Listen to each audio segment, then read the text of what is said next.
So house wives కి అర్థమయ్యేలాగా ఎలా చెప్పాలి ఆయిల్ స్విచ్చింగ్ ఇస్ ఇంపార్టెంట్ అని?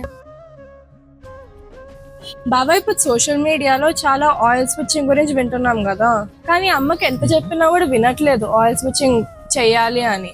సో హౌస్ వైఫ్స్ కి అర్థమయ్యేలాగా ఎలా చెప్పాలి ఆయిల్ స్విచ్చింగ్ ఇస్ ఇంపార్టెంట్ అని? మనకి తెలుగు స్టేట్స్లో మెయిన్గా వాడేవి సాఫ్లవర్ అంటే కుసుమ, sesame oil and groundnut oil. ఈ 3 డిఫరెంట్ యూజెస్ ఉన్నాయి. గ్రౌండ్నట్ ఆయిల్లోనేమో విటమిన్ ఈ ఎక్కువ, సో సెసేమ్ ఆయిల్లోనేమో యాంటీ ఇన్ఫ్లమేటరీ ప్రాపర్టీస్ ఎక్కువ ఉంటాయి.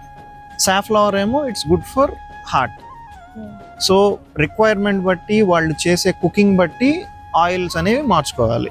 ఇప్పుడు ఫ్రైస్ చేయాలంటే గ్రౌండ్నట్ ఆయిల్, జనరల్ కుకింగ్కి సెసేమ్ ఆయిల్ అయినా సాఫ్లవర్ అయినా 2 వాడుకోవచ్చు. కాకపోతే ఏదైనా సరే ఫిల్టర్డ్ చేసిన ఆయిల్స్నే వాడాలి, సెడిమెంటేషన్ అనేది ఉండకూడదు.